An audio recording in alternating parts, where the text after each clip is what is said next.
Well, about 18 months ago, I got caught up in the frenzy of buying an investment property here in my hometown of Surrey, BC. And really, at that time, I had no measure of success for that investment. All I knew at that time was borrowing money was really cheap, and the property was really good. And on top of that, I was ready to become a landlord again. So I dove in and, well, I don't know if I made the right decision. And I'm going to talk about that today openly in today's video. But before I do, if you're an investor that is sick of owning your investment property and want to get it sold like I did with my last condo, well, you can book a call with me right now down below in the description at a time that works best for you. And if you're thinking about buying or selling outside of my market and I can't help you here in the Fraser Valley, please know that you can always reach out to me so I can connect you with a real estate agent that I know, like, and trust in your market, because it's really hard to pick a real estate agent, and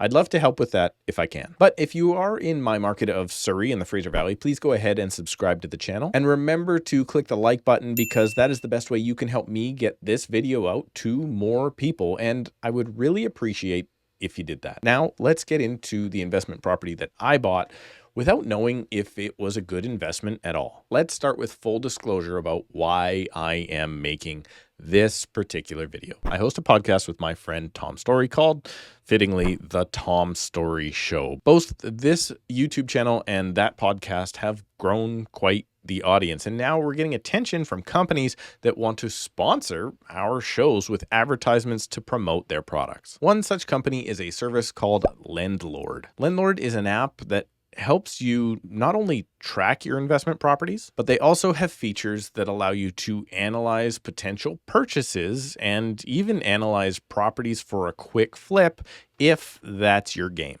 And let me be clear, I do not, nor have I ever thought, that flipping houses is a very good idea. And particularly in today's market, if you're trying to flip a property, there's a really good chance the only thing you're going to flip on its head is your pocketbook. So anyway, LendLord approached Tom and I about advertising on our channels and on the podcast. Now, let me be perfectly clear about my channel. Real estate is my business. And yes, I sell real estate to make money. It's my income. And no, I'm not at all opposed to sponsorships. If I can increase my income by promoting a great product, I'm totally game to do it. But that is the catch. They have to be great products. And I have absolutely no experience with this LendLord platform. So instead of turning down the sponsorship in some sort of public display of self-righteousness, I'm going to try their software live and give you my opinion on the product. And if I think the product is good and useful for myself and my clients and you, I may very well promote them in the future. So full disclosure, yes, indeed, I may take payment from LendLord for promoting their product in the future if I believe the product is good. But as of filming this video, I have received absolutely nothing. And no, LendLord has not given me any talking points, nor will I get this video or my opinions okayed by them before publishing this video. But after this live demo that I'm about to do, if I think the product is good, there will be a link down below in the description of which you can use to sign up for their platform. And in the event that that has happened, using the link can get you free access to LendLord. And you can also receive 3 months free of the paid version of the app, which apparently unlocks more features. Or at least that's what they tell me that they would offer my viewers. All right, here we go. Let's see how my purchase was last year. Let me know down below in the comments if you think I made a good purchase, a bad purchase, or better yet, which metrics you use for your own investment properties. Because really every investor looks for different things. Some go for cap rate. Personally, I went for a break-even monthly investment with future appreciation. But regardless of that, let's go ahead and dive into LendLord. Now, I will give you a little bit of feedback already, LendLord. I logged in advance so we could see my personal information. And the first few times I logged in, it wouldn't remember my login information, and the password became a bit of a pain in the butt, so I had to hit forget password. So it worked today when I logged in, all my stuff was there, so maybe they fixed the problem. First bit of negative criticism, I had trouble logging in, not setting up the account, but logging in the second time and the third time. The fourth time, we're good. All right, so you can do a lot of things. Unfortunately, my big fat head is right in front of the hamburger down the side to see the options. But the options basically are there's an investing tab and a manage your properties tab. So you can use this platform to this page I'm on right now. It's called the Deal Analyzer. There's also a managing of your properties. What I'm told is, and I have no way to verify because this is not the paid version right now. I'm told that when you do pay for the version and you have other rental properties or any rental properties, you can plug them all in, and it will even link to your bank accounts and kind of track your incoming payments and rent being paid and all of those things. So that's a pretty cool feature, I think, but I haven't used it, so I'm not going to comment on that one. Okay, Deal Analyzer. I'm going to top. Thankfully, this is, again, right behind my big fat head. Let's see if I can. There's my address right there. I'm going to plug that one in, and I do own an investment property in that building, and let's see exactly what it's asking me. First year's metric. Net annual cash flow. Okay, so these are not places I'm going to type in. Where am I going to type in? Purchase details, purchase price. Now, I paid $465 for my investment property value. Now, because I'm a real estate agent and I don't want to pay income tax on my own commissions, I actually paid $475. There was $10,000 commissions. So at that time, I'm going to say the property was worth $475, and it was in competing offers. I bought a property in competing offers. Expected monthly rent. Now I'm going to tell you what my expected monthly rent was when I purchased, and I got more than my expected monthly rent. So $1,850 was my expected monthly rent. Land transfer taxes. This is auto calculated already, $7,300. Let me do the calculation real quick on my. I would be shocked if this actually calculated correctly for BC because transfer taxes are different all over the place. So if I paid $465 times 0.02% minus $2,000, it calculated. That's cool. It calculated my my property transfer tax correctly for my area. Good feature. Cost of improvements. Did I improve anything? So I spent $350 on paint, and I had to buy a new washer dryer the second day I moved in because the washer dryer apparently had a leak that the seller did not tell me about. Yeah, that happens to me too. So I'm going to say $1,200 for the washer dryer after install and delivery. So let's say $1,550 for improvement costs. Closing costs. What are closing costs? Well, here that's real lawyer fees. Let's say $1,500. That's really all it is. It's not a ton. Cash investment. At that time, I put down 20%. This number is wrong though. Oh, that's probably taking into consideration all of these other things. Okay, so the number I put down was $93,500. That must have to do something with these other numbers that I put in. I guess they're thinking where they're rolling in. That would be something interesting to look at in Canada because this was my actual. I put down 20%, but it was 93.5. So improvement costs are after the fact; they're not funded into the mortgage, as our closing costs aren't funded into the mortgage. So maybe LendLord is coming from a different area where those things are rolled into the mortgage. Here in BC, they're not. So that puts loan to value at 80%, basically.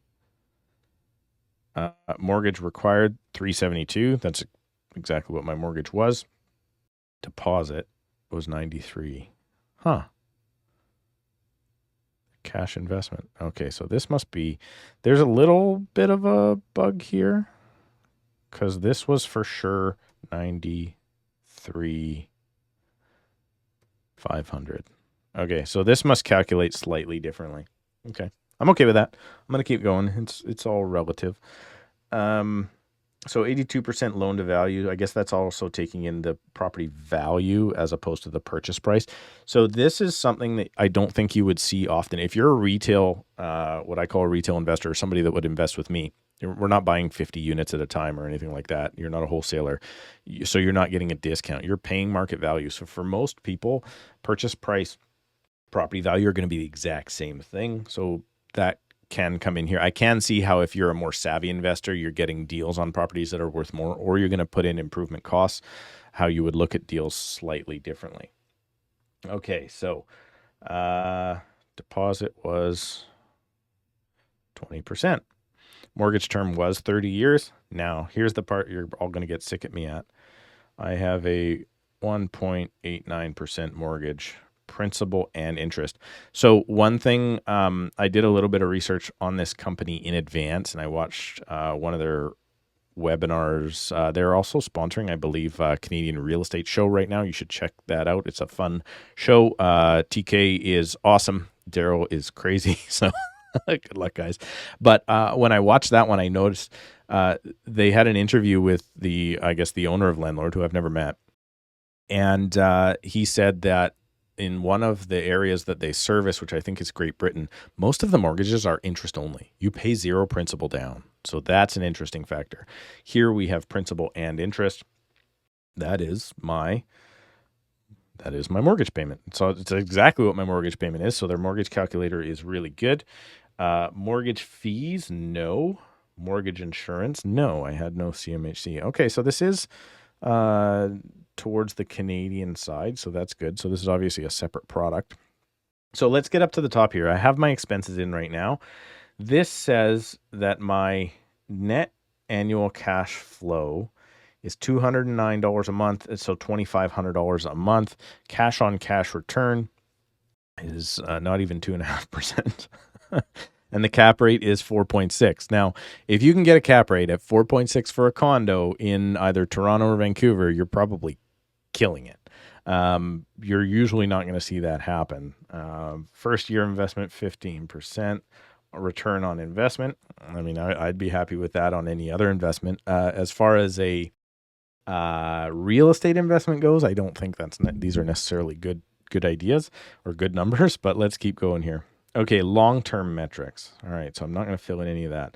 Occupancy rate. Well, so far I'm at 100% occupancy. I'm going to suggest that I'm going to be at a 98% occupancy long-term. Annual property appreciation. Oh, sorry. I'm going to hold this property. Well, I'm going to hold this property for friggin' ever. So let's put in 25 years. Let's not be too optimistic. Let's put 20 years. Annual property appreciation. This is the part that's crazy to me because they're saying 1% per year. Okay. Rent appreciation and inflation. Well, these numbers are something else right now. So you have to do your best guesses moving forward. Annual property appreciation in my marketplace is about, between 5.5% and 7%. So let's put it at 6%. Rent increases. Lord help me. Rent increases are what? 0% last year and 1.5% this year and maybe 2% next year. So I'm going to put this at like 2% and assume that that's where we're going to be. Inflation, 2.5% was a really, really good number previously. Right now, I mean, over 20 years, I don't think we're going to have 4.5% inflation, but we could have 4 pretty easily. So I'm going to put that at 4. Okay. So monthly operating expenses, managing agent fee. Well, I manage it myself, so that's 0. I guess I should just type a 0, it would be faster. Landlord insurance monthly is $600 a year. It's $50 a month. Utilities are paid for by the both in my maintenance fee and by the tenant. Maintenance fee, though, like a strata fee, is going to put me in at $385 per month, which has now gone up. It wasn't $385, it was less, but now it is. Other monthly costs, I don't believe I have any. Operating expenses. Property taxes. Okay, so property taxes I for sure have. They were $2,100 plus a couple, but let's put it at $2,100. So they're 4%, 4.5%. Okay, let's come back up to the top here and see where we're at. Guys, I bought a property that is losing me money annually. I'm dumping $160 a month into this thing, apparently. And my cash on cash return is minus almost 2%, a cap rate of 3%. Return on investment is looking pretty good because that's taking the dollars I put in versus what the property is now worth, the extra equity that I've built. So that's pretty cool. But here's the thing. I'm going to kind of throw a monkey wrench in this thing right now. I mean, a 3% cap rate, no real heavy investor is going to look for that. This has to be a growth. This has to be future value. So what I want to do is I want to come down here, and what I was holding in my back pocket is I got $2,100 a month.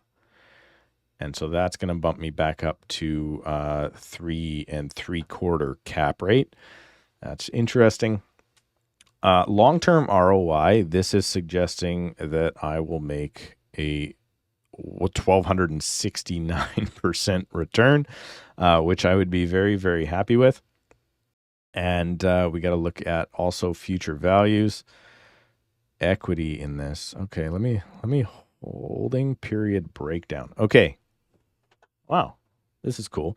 Okay, so after year one, if we're going to appreciate 6% per year, it's going to have my mortgage balance here. It's got my equity, net cash flow, net operating income. Okay, so we're good there. And now the property should be worth $503,000. And then it's going to continue. Now, here's the cool part about owning real estate. I know the doom and gloomers that aren't watching this because they would never go this far into understanding their finances. If you grow 6% per year, by the time I sell this property, it's going to be worth $1.5 million, which I've never even looked at that number, but I'd be happy with that. And then the equity in that I have paid none of, because remember, I'm cash flowing now $84 per month positive. I have now made on a $93,000 investment, the equity will be 1.375. That is insanity. Now, I'll still owe $140,000 if I sell it after 20 years, but realistically, I'm okay with this investment. Now, here's the weird thing, though. See how it says here, if we're growing at 6% per year, it says that the property was worth in year 6 $673,000. Well, at the peak this year, after only owning that unit for 12 months, the value was already there. Units in the building, 2 doors down from me, 2 doors down and 1 up from me, sold for $699. And they had a small den, so I'm going to suggest that I already have only 16 months in, or maybe 18 months in. I already have equity that I've stolen from future years, but now prices are coming back. So even if this thing drops, in my estimation, by my calculations here, even if this property drops from, let's say, $659 down to $599, I'm still 2.5 years ahead of schedule. And really, I do think that is going to come back. So what I want to do is, let's tune this back to where, I mean, what is property appreciation in other places? I'm going to suggest that, I mean, a bad place has got, well, I guess there's a lot of places like Edmonton and stuff that are not good. But let's look at that again if I turn it down to 2%. So if I see 2% property appreciation, then to get to that same mark, after 20, it's going to take me 18 years. So 3 times as long, which is absolutely insane to see. And then so here's the thing. If we only see 2%, which on average in our market is I think it's actually 8%. If I should go back in one of my videos and see it. But if I go back and I look at 2%, and it's worth in 20 years $700,000, and my $90,000 investment turned into $557,000, I would not be nearly as happy, but let me tell you, still a pretty solid investment over the years for me. Now, I am a simple investor. I want to pay the bills and I want to move on. I'm not an active investor who wants to be involved in all of those things. But let's go up. Let's say, for instance, I want to say when I did my video, it was like 8.5% in the Fraser Valley was like the average. And if that's the case, there's a chance that this stupid place is worth $2.5 million by the time I go to retire. So if that's the case, I'm going to be an extremely happy dude. I guess I should focus back more on LendLord itself. So, but that appears to be the platform. Purchase details. Let's see what that says. Oh, you can put in which real estate agent you used. Huh, that's interesting. I guess that's more of maybe either a savvy investor as well, so you can keep track of things, but I don't know. There you go. Have I used all of the things? Now what can I do? I can do a new one. I can do a prospect, or I can even save this. So I can save this at this time, getting $2,100 a month. Here's an idea right now, though. Why don't I do this? I'm going to do this in today's dollars. So let's say, for instance, this property was worth $679 at one point. Let's say today it's worth $629 because the market has come down. Oh, sorry. Purchase price stays the same, right? $670. No. I'm going to do it as if you bought it today. $629. And I'm going to say that value is $629. And you weren't silly enough to buy my property because your cash flow is like minus $500 a month. This is why investors have backed out of the market. Look at that. Minus $525 per month. But the last rent that I saw, particularly in my building for the exact same unit, was $2,500 a month. So now you're only losing. So you get back up to about the same cap rate. Let's see if these numbers adjusted. They did. The difference now is you need to come with that $139,000. So you need to come with $49,000 more, even though the market has come down. At one point, that was much higher as well. The rest of these numbers should remain the same. I'm going to turn this back down to 6%, something I think is more reasonable. And then even if you bought this property right now and it's costing you, oh, sorry, no, I lied. Go back. Your mortgage rate isn't even close to that. Now your mortgage rate is 5%. Oh, this is about to get destroyed. You ready to see this? Look at that. You're into this. This is why nobody's buying investment properties right now. If you bought this property today with that rate, you are going to take $629. You're going to be tossing $1,000 a month at it. This is why nobody wants to touch it. Nobody wants anything to do with investment properties because those interest rates are too high. And this is why I bought my investment property, is because money was so cheap. It would have been stupid not to have bought that. The last thing I'm going to do here is I have to prepare now for these higher interest rates. So I'm going to go back to paying $465. And I'm going to go back to the value at that time being $475 when I bought. But now I'm going to do that with my new mortgage rate, right? Like I want to pump in my new mortgage rate and find out if my $2,100 rent, let's say in a few years I'm going to get a couple percent. Let's say I get this up to maybe $2,180. Let's say I'm optimistic. I guess start getting $2,200 because I get the same tenant and we're allowed to increase. I'm going to go down here and my mortgage rate is now in 3.5 years from now, 5%. This property is going to start costing, well, no, it's going to cost me even more than $400 per month. I'm going to now go to my maintenance fee and suggest that that's going to be $420. And my insurance, let's say that's going to go up $5 a month as well. I encourage you guys, actually, you know what? I'm not going to lie. If you own investment property, download this thing because it's free and you're going to get to see what the heck you're working with.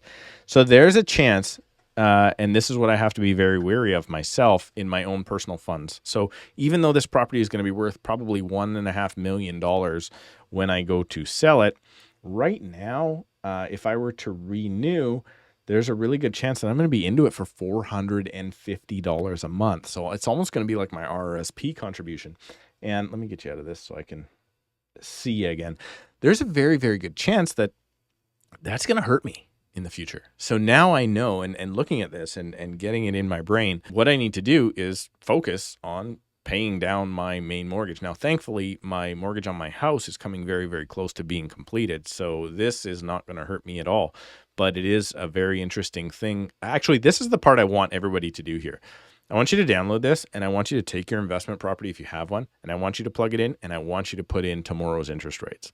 Because the best part about this that I've learned so far is this is prepping me for future, and to remind myself that I did this investment because interest rates were so crazy good, but they're not going to be crazy good forever, and they're already not crazy good. So there's a very good chance you should start planning in the future, if you've done something like I did, which was apparently buy a not very good cap rate investment. So there you go. That's my review of LendLord. And you know what? I look forward to learning about the other features because from what I read about it, I haven't tried it yet, but from what I read about it, you can connect your bank accounts and track all of your payments and property taxes coming out and all that stuff, maintenance fees. And that to me reminds me of platforms like QuickBooks or Mint.com. And if, for instance, I can track my properties using LendLord like I can track my bank accounts using those other apps, I mean, that would probably be a very good thing and keep me apprised of exactly where my investments are at that time. So there you go.